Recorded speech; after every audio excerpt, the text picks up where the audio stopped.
계속해서 사순절 절기죠. 이 사순절은 신앙생활을 한번 이렇게 반성해보는 그게 사순절입니다.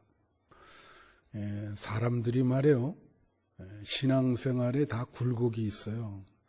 신앙생활이 항상 좋을 수는 없죠. 그리고 또 항상 나쁠 수는 없고, 오늘 말씀 제목이 그래프인데, 이게 이제 굴곡, 이게 롤러코스터라 그러기도 하죠. 그렇게 해서, 사람들이 이렇게 막 신앙생활이 올라가다가도, 또 이렇게 주변 상황 때문에 이렇게 게을러지고 떨어질 때가 있고, 그렇게 되는 게 신앙생활이에요. 이게 여북해 예수님이 뭐라 그랬습니까? 먼저 된 자가 나중되고 나중된 자가 먼저 된다. 이 뜻이 뭔지 아세요? 이 기절이? 이게 먼저 예수를 믿었단 말이에요. 은혜 받았단 말이에요. 은혜 받고 예수를 믿은 게 세월이 오래됐어요. 하다 보니까 신앙생활이 많이 이렇게 침체됐어. 너무 오래 믿다 보니까. 근데 지금 새롭게 믿은 사람이 있어요.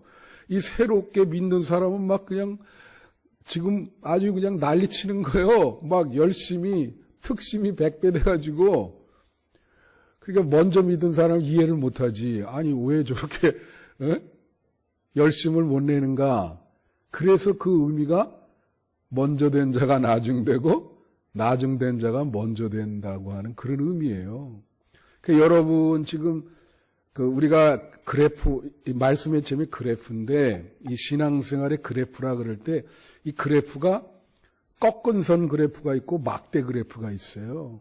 그러니까 여기 지금 말씀드리는 건 꺾은 선 그래프인 거예요. 이렇게 그래프 있잖아요. 이렇게. 예? 그러니까 여러분이 그래프, 신앙생활의 그래프를 한번 예수 믿은 후부터 지금까지 한번 그려보세요. 마음속으로. 내 그래프가 지금 상승 중인가, 아니면 하향 중인가, 아니면 바닥을 치는가, 그죠? 네.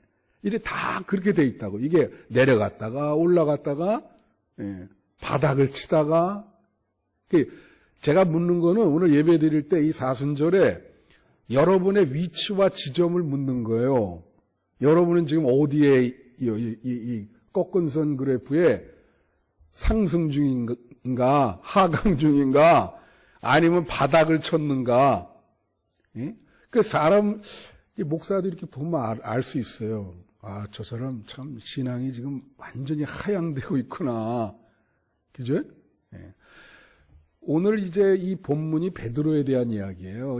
그 사순절에 점검해야 될 인물이 몇 사람 있어요. 가룟 유다, 베드로, 빌라도, 이런 사람 반드시 한번 우리가 성서 속에서 한번 점검해 봐야 돼. 근데 이 베드로는 신앙생활에 이제 바닥을 치는 거예요. 바닥을. 완전히 바닥, 꼬꾸라. 쉽게 말하면 교회 다니다가 교회를 떠나는 거죠. 신앙을 부인하고 교회를 이게 바닥을 칠 수밖에 없는 거죠, 이게. 그죠? 예. 여러분, 베드로가 시몬 베드로잖아요. 전 놀라운 게 그 베드로는 예수님이 지어준 이름입니다. 원래는 시몬이요. 근데 그 시몬이라는 이름이 아주 재밌어요. 그게 원어에 보면 뜻이 뭐냐면 갈대 같다라는, 갈대 같다. 이러면 갈대가 흔들리죠, 이렇게. 바람에, 시류에 따라 흔들린다 그러잖아요. 그 바람에 따라 갈대가 흔들리게 예수님이 베드로에게, 시몬에게 너 이제 베드로라 그래라 이름을 줘줬거든. 그 예수님의 희망사항이야. 왜 자꾸 이렇게 변덕스럽냐, 사람이. 좀 일관성이 있어야지. 좀 사람이 그 인격에 좀 통합성이 있어야지. 왜 그렇게 왔다 갔다 이제 제일 백미가 바로 이제 오늘 본문, 누가복음에 보면 말이죠. 그러잖아요. 복음서에 보면 베드로가 다른 사람은 부인해도 나는 부인하지 절대로 않을 것이다. 호언장담하지 않습니까? 그 얘기하고 거의 하루 이틀 지나서 3번이나 부인한 거예요. 그러니까 얼마나 변덕스러워, 이게. 일관성이 없잖아요, 사람이.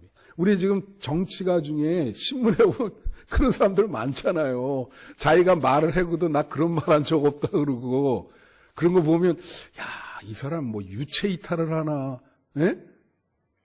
참, 그런 사람들 많아요. 베드로가 바로 그런 사람이요.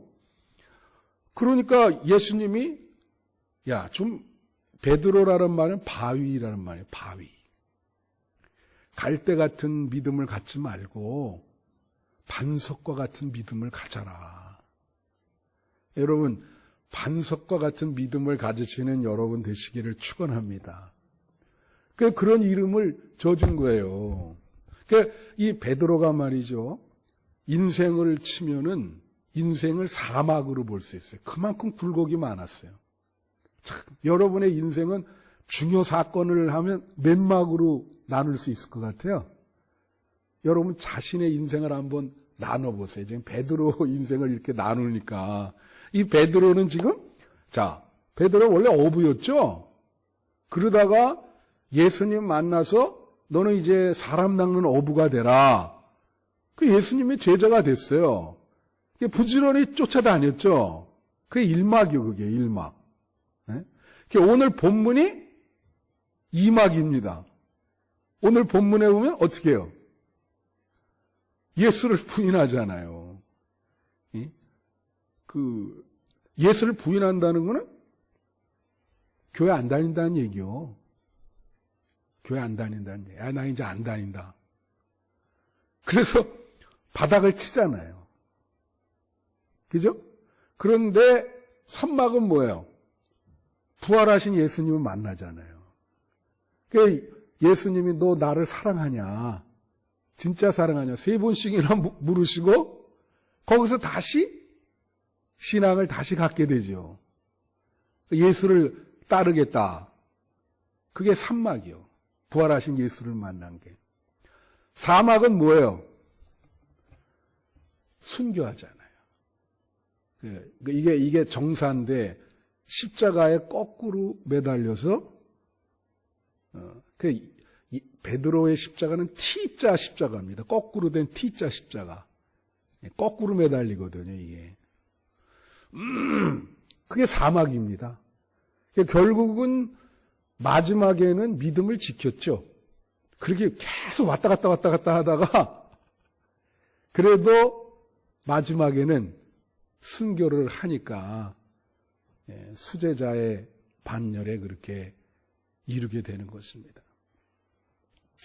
그래서 이 부인한다는 것은 교회를 다니다가 신앙을 부인하고 교회를 안 나오는 거거든요. 그래서 베드로가 어떻게 교회를 안 나오게 됐을까? 오늘 그 본문에 그게 자세히 나와 있어요.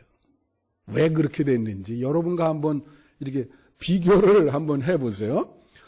이제 오늘 이 누가복음, 조금 복음서마다 차이가 있지만 이 누가복음에 보면은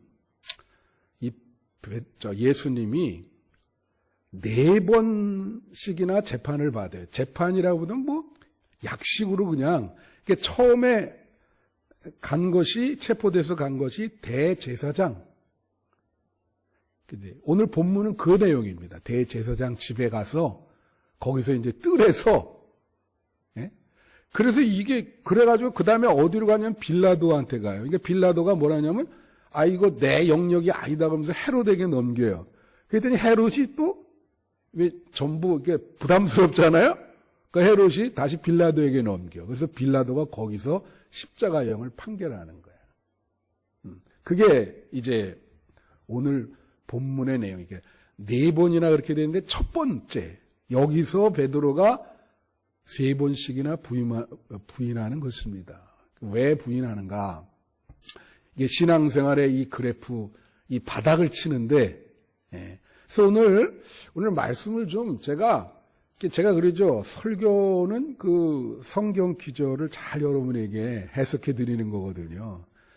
그 해석할 때 여러 가지 방법이 있어요. 뭐 첫째로, 둘째로, 셋째로도 있고. 근데 오늘은 제가 좀 색다른 방법으로 한 귀절씩 이렇게 다 이렇게 해석을 해 드릴게요. 그래야 여러분이 이제 그 교회 와서 이 본문 요 귀절 하나만이라도 아주 잘 깊이 있게 이해해서 가면은 여러분 설교가 성공한 거고 은혜 받는 거예요. 그래서 잘 이렇게 집중을 하시면 고맙겠어요. 이게 54절에 보면 여기 베드로가 이제 그 예수님이 잡혀서 끌고 갈 때 베드로가 멀찍이 따라간다. 그런 표현이 나와요. 멀찍이 따라간다. 예. 그러니까 이 멀찍이라는 건요, 거의 뭐 전혀 베드로가 안 보일 정도예요. 그죠? 멀찍이가. 그러니까 이제 이게 베드로가 이제 부인하게 되는 원인을 얘기하는 겁니다. 원인을. 54절에는 그 원인. 54절과 55절은 그 원인에 대해서 얘기하고 있어요. 왜 베드로가 부인하게 됐는가. 멀찍이 쫓는다는 거는 뭘 뜻할까요? 이게 이제 이런 거 있어요. 우리 지금 코로나 때문에 사회적 거리두기 하잖아요. 예? 그게 안전의 거리두기예요. 걸릴까봐. 그러죠?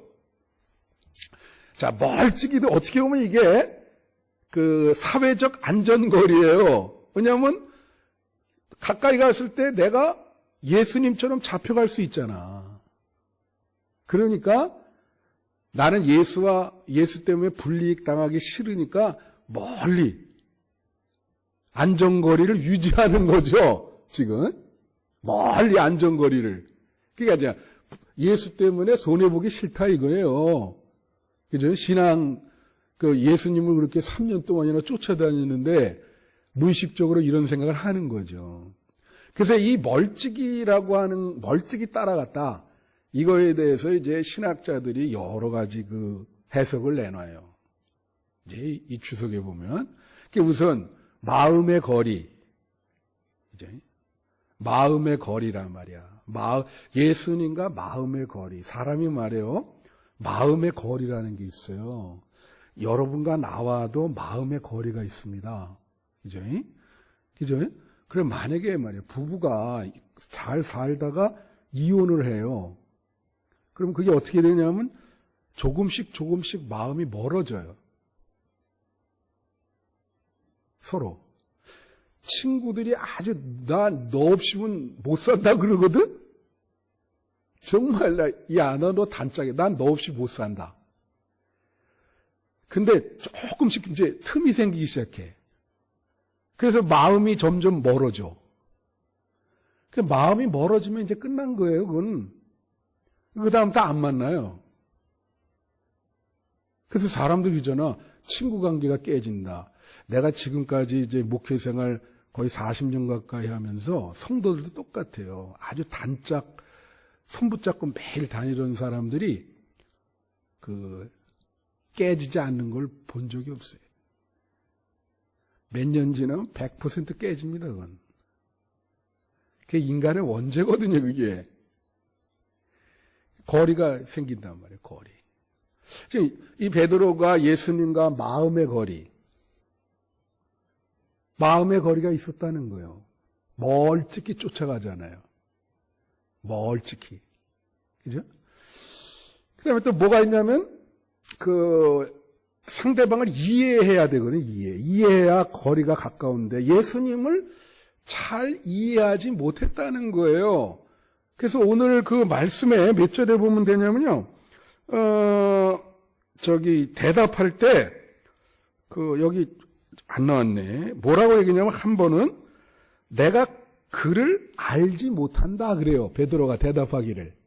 내가 그를 여기 본문에 보면, 너도 그 사람과 함께 있었지 않냐? 이렇게 물으니까 답을 어떻게 하냐면, 내가 그를 알지 못한다. 이거 뭐예요? 진짜 알지 못했지. 뭘 알지 못한 거죠? 예수님이 십자가를 왜 져야 되는지 그 구속의 의미, 오늘 기도하셨는데 그 영적인 의미를 모르는 거예요. 그죠? 너 같이 있었지? 그러는데 대답이 나 그를 알지 못한다. 아주 굉장히 함축적인 그런 이야기입니다. 제가 하나 물어볼게요. 여러분 예수 그리스도에 대해서 아세요? 예수님이 왜 십자가를 져야 되고,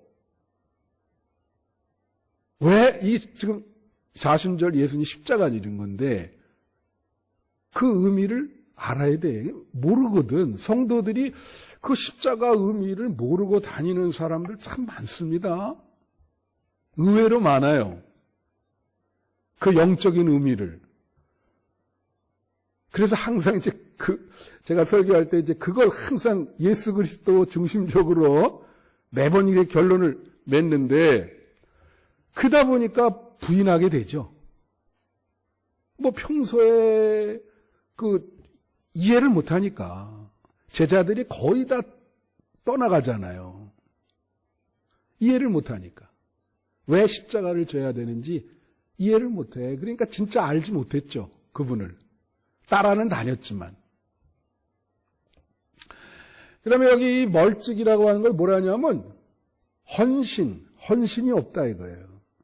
그러니까 지금 사회적 안전거리라는 건 자기가 손해보기 싫다는 얘기거든요. 예?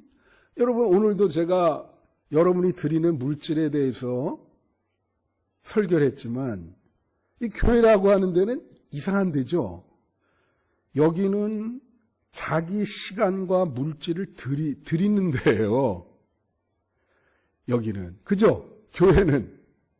세상에 그런 데가 어디 있습니까?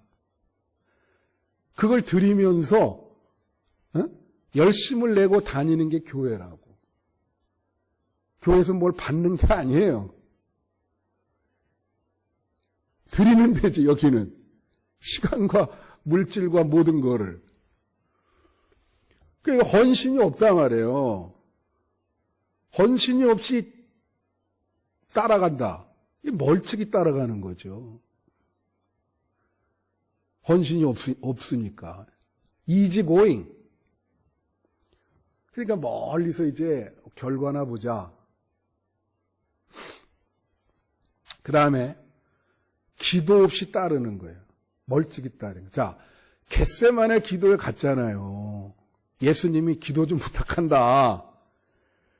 어떻게 했어요, 이 사람들이? 잤지 않습니까? 기도하다가 다시 왔는데 또 자. 아무리 깨워도 소용이 없어. 그러니까 나중에 예수님이 포기하고 뭐라 그래요? 마음엔, 예수님이 아주 해석을 잘하신 거예요. 마음엔 원이로되 육신이 약하다.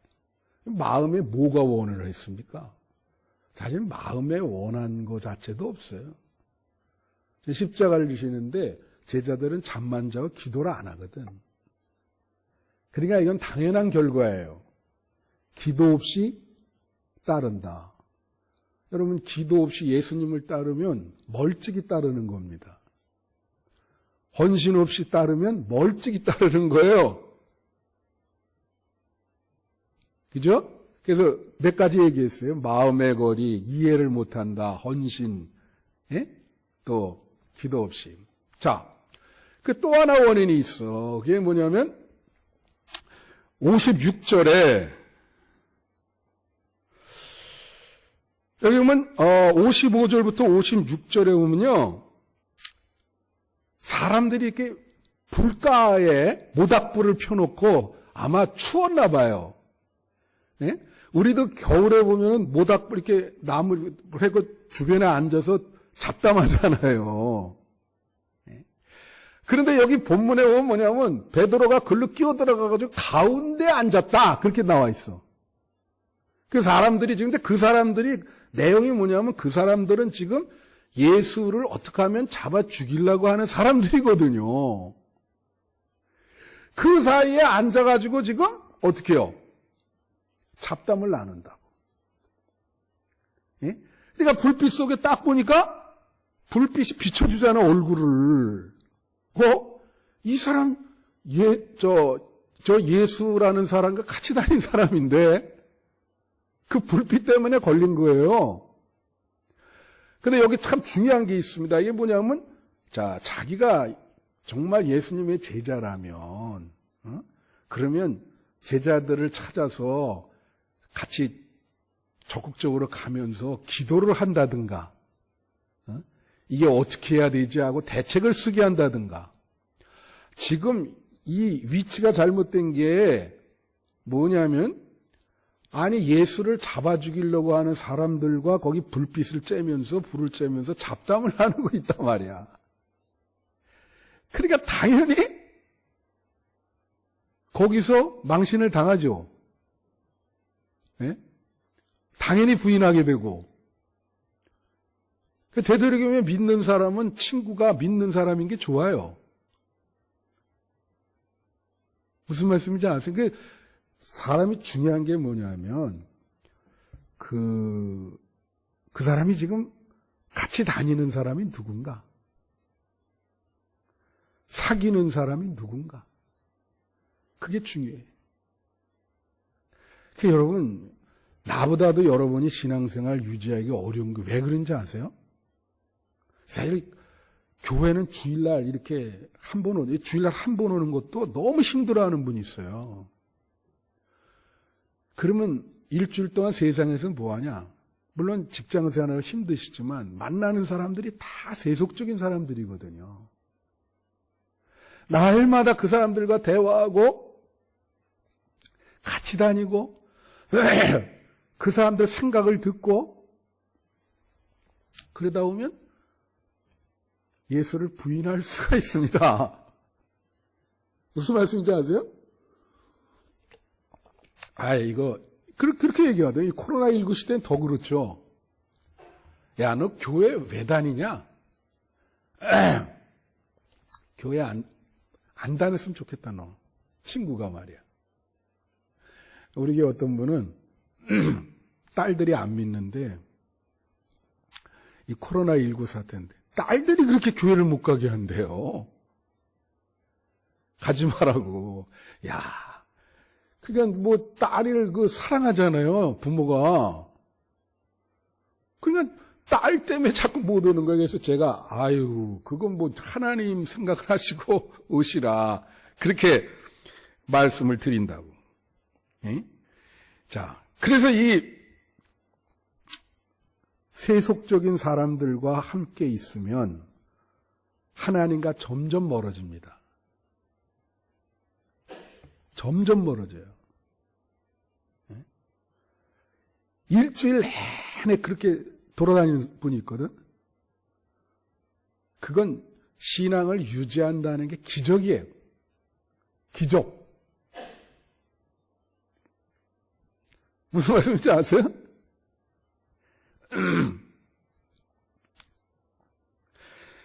자, 여기 또 보세요. 뭐라냐면 이 56절, 58절, 59절에 오면 56절에는 여종이 너도 그와 함께 있었다 그래요. 그리고 58절에는 다른 사람이 또 와가지고 너도 도당이라 그러거든. 도당은 무슨 뜻이냐면 한패란 뜻이에요. 한패.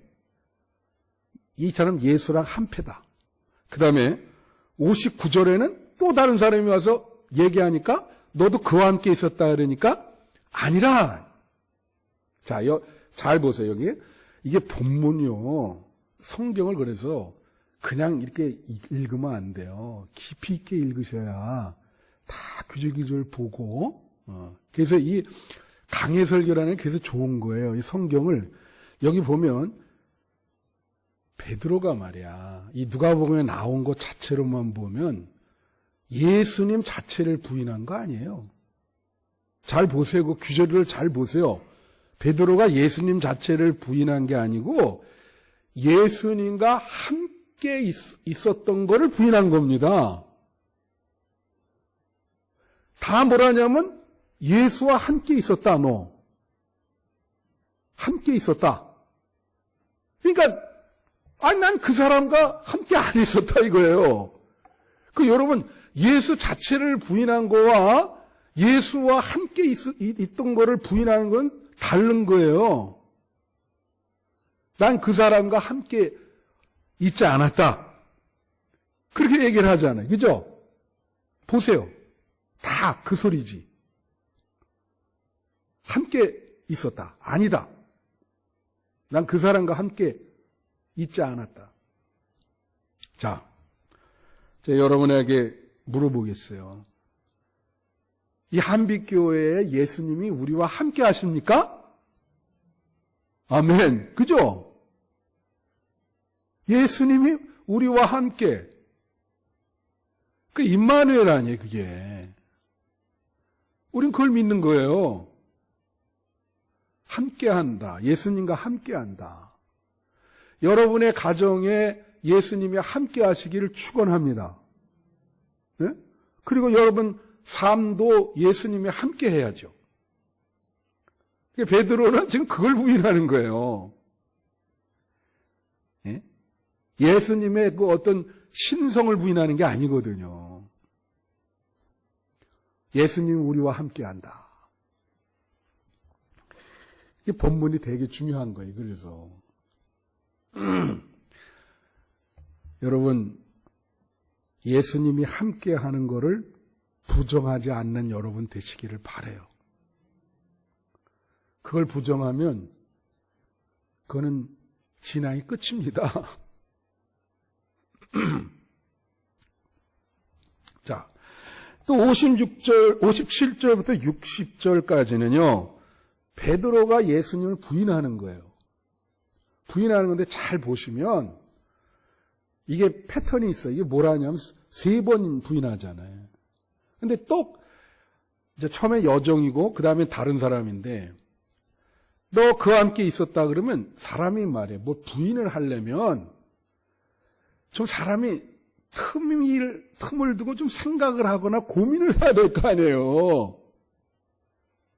이게 다른 복음서에는 더 자세히 나와. 거기에는 뭐가 냐면 즉시 곧 그런 표현이 들어가 있어요. 근데 누가복음에는 그게 없어요.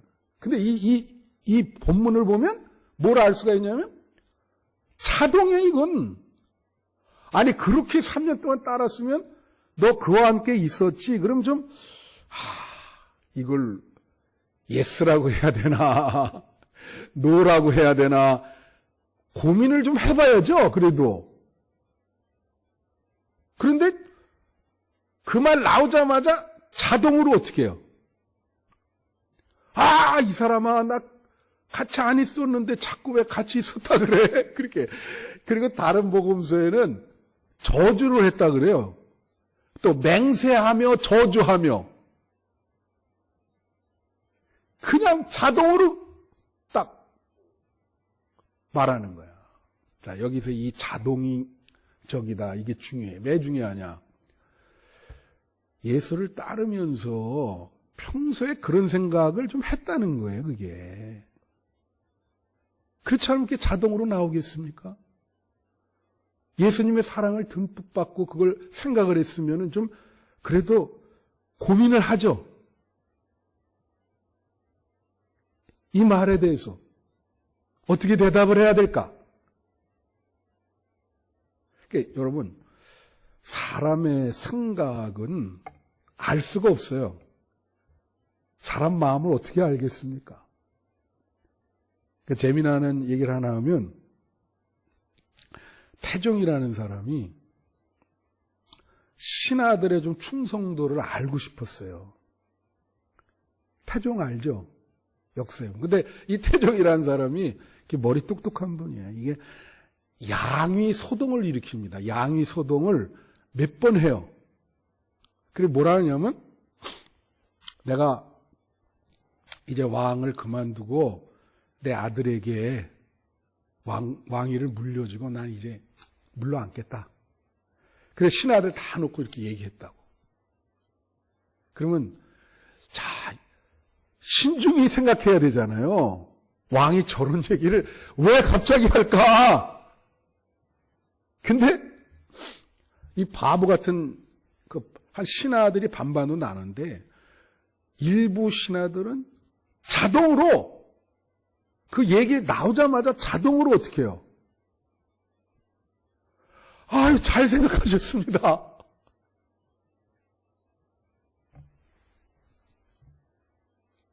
그만두세요. 잘 생각하셨습니다. 그건 뭐요? 평소에 그런 생각을 했다는 거거든. 결국 그 사람들 죽어요. 죽는다고. 그 생각을 알았거든, 이제. 아, 네가 어떤 생각을 하고 있는지 내가 알았다.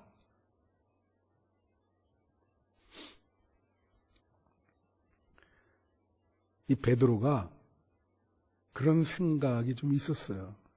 그렇지 않으면 이렇게 자동으로 대답이 못 나옵니다. 진짜 그런 생각이 없었다고 한다면 고민을 하죠. 자, 그래서 내가 여러분이 묻는 거, 이 사순절에 여러분은 예수 그리스도를 어떻게 생각하세요? 여러분의 그 평소의 생각은 뭐냐고, 이게. 그게 이제 튀어나오거든? 좀 어려운 일이 생기면 그게 튀어나와요. 평소에는 잘 모르죠. 그게 이렇게 튀어나올 때가 있단 말이에요. 자, 그 다음에 61절에 보면,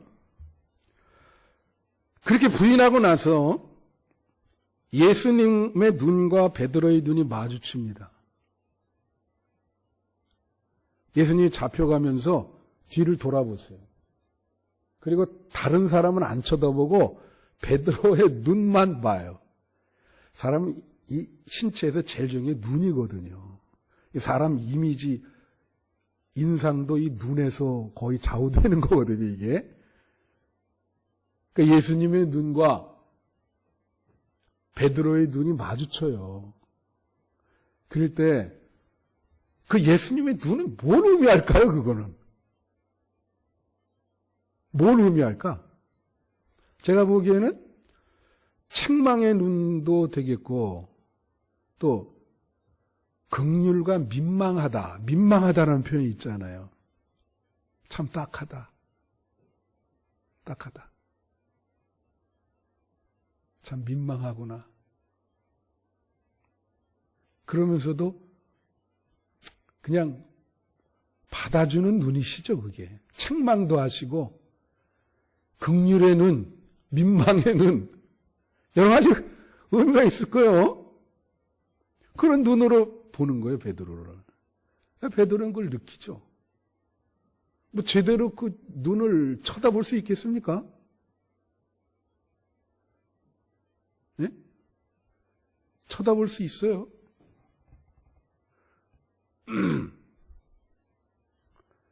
그 요즘 보면 뭐 그렇게 자식을 이렇게 죽여가지고 참 희한한 미스테리가 있대요. 그 뭐 신문에 보니까 뭐 할머니가 엄마라고 이렇게 나와서 그거 보니까 야, 어떻게 이런 일들이 이렇게 벌어지나. 그제? 근데 그런 일이 있을 때 그 뭐 애 사진이라든가 보면 그 눈을 제대로 보겠어요? 참 그 어려운 얘기죠. 눈을 볼 수가 없죠. 이 베드로가 지금 그런 거예요. 근데 성경에 있잖아요. 하나님의 눈이라고 하는 게 주제입니다, 성경에. 하나님의 눈. 다 같이 하나님의 눈. 하나님의 눈이 여러분을 계속 본다는 거예요. 본다는 거예요. 지금 하나님의 눈이 여러분을 보십니다. 그러니까 사람은 속여도 하나님은 속일 수가 없어요. 그러니까 신명기 11장 12절에 보면 이런 말씀이 있어요. 뭐라고 있냐면 신명기 11장 12절에 네 하나님 여호와께서 돌보아 주신 땅이라 연초부터 연말까지 네 하나님 여호와의 눈이 항상 그 위에 있다. 연초부터 연말까지 여호와의 눈이 항상 네 위에 있다는 거예요. 널 늘 보고 살피고. 예수님이 딱 그 베드로가 참 어땠을까? 그래서 결국은 62절에 어떻게 합니까? 예수님의 말씀이 생각나서 통곡합니다. 그죠? 62절에 그렇게 써 있어요. 61절, 62절에 예수님의 말씀이 생각이, 61절 다시 한번 비춰줘요. 예수님의 말씀이 닭 울기 전에 3번 부인한다는 예수님의 말씀이 생각나서 밖에 나가 심히 통곡하더라. 말씀이 생각났어요. 여러분, 제가 하나 말씀드릴게요. 사람을 변화시킬 수 있는 것은 인간이 아닙니다. 하나님의 말씀입니다. 여러분을 변화시킬 것도 하나님의 말씀이에요. 제가 아니에요. 저는 그냥 뭐 하나님의 말씀을 이렇게 저를 바라보시면 여러분 삶이 변하질 않습니다. 똑같은 인간이기 때문에. 그 말씀을 바라봐요. 그러니까 여기에 지금 말씀이 생각났단 말이에요. 예수님 말씀이. 그때 고민이 되죠. 우리가 기독교인이 왜 나쁜 일을 못해요? 이 말씀 때문에 그 말씀이 생각나거든, 이게. 내가 이렇게 해도 되나? 그게 못한다고, 이거를 뭐. 하는 사람도 있죠, 그거 무시하고. 그게 말씀에 불순종하는 거예요. 그러니까 여러분을 행동 변화를 일으킬 것은 하나님의 말씀밖에 없어요. 그래서 매주 이렇게 말씀을 여러분에게 선포하는 거예요. 오늘 본문을 자세히 이렇게. 말씀이 이렇게 중요한 겁니다. 그리고 뭐라냐면 닭이 울었다. 그죠? 닭 울기 전에 3번 부인했다. 닭이 울고 나서 이제 깨달은 거 아니에요. 여러분, 이스라엘 가면 베드로 기념교회가 있어요. 여러분 나중에 한번 가보세요. 그 교회에 우리나라 말로 하면 그 어처군이라 그러는데 그 성당의 기념교회의 그 위에 보면 거기에 닭이 있습니다. 닭이. 이걸 상징하는 거죠. 닭이 울었다. 닭이. 회개를 이제 말하는 건데. 어떤 분 이런 거 있어. 자, 여러분이 신앙생활 게을리 한단 말이에요. 그죠? 닭이 이미 울었어요. 닭이 이미 울었는데도 깨닫지를 못해. 지금 한국교회가 그렇다는 거예요. 닭이 벌써 한참 울었는데,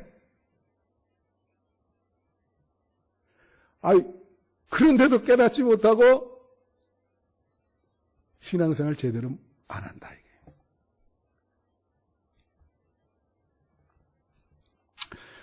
그래서 이제 마지막 62절에 오면 나가서 통곡하죠. 여러분, 통곡이라는 게 뭐예요? 이거 공동번역은 이런 표현을 썼어요. 몹시 울었다.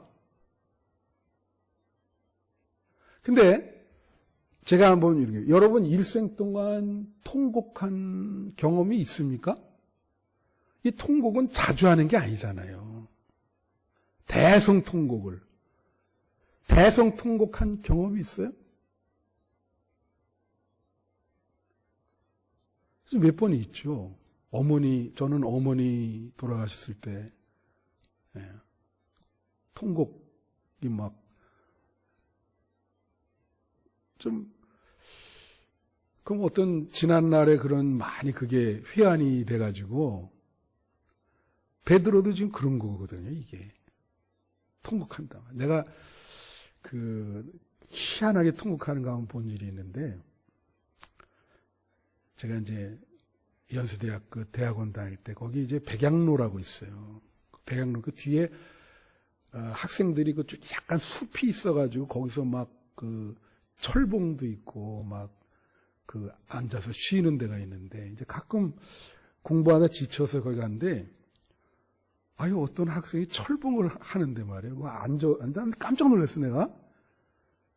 이 철봉을 하면서 통곡을 하면서 철봉을 해. 와, 희한한. 어떻게 저렇게 통곡을 하나. 그 생각 속에 무슨 문제가 있지, 저 친구? 응? 뭔가 엄청나게 지금 삶의 기로에 서 있는 것 같은데,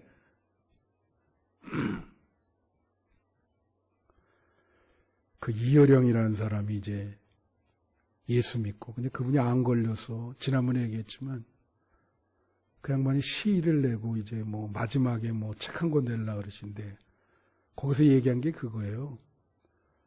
우리는 타인을 위해서 눈물 한 방울 흘려줄 수 있는 존재가 돼야 된다. 그런 얘기를 하거든요. 근데 여기 베드로의 통곡은 그런 통곡이 아닙니다. 이거는요, 자기 자신에 대한 실망. 내가 이 정도뿐이 안 되는구나. 그거에 대한 통곡인 거예요. 내 신앙생활이 이 정도뿐이 안 되는구나. 내가 지금까지 왔는데 내가 이렇게까지밖에 신앙생활을 못하나? 응? 내가 못하나? 그게 통곡하는 거죠. 내가 처음에는 정말 예수를 잘 믿으려고 그렇게 맹세까지 하고, 참 처음 믿을 때는 그런 비전을 갖고 시작을 했는데, 내 신앙생활 이렇게뿐이 안 되나. 그래서 통곡하는 거죠. 자기의 그 현재 이 모습을 보고 자기도 민망한 거예요.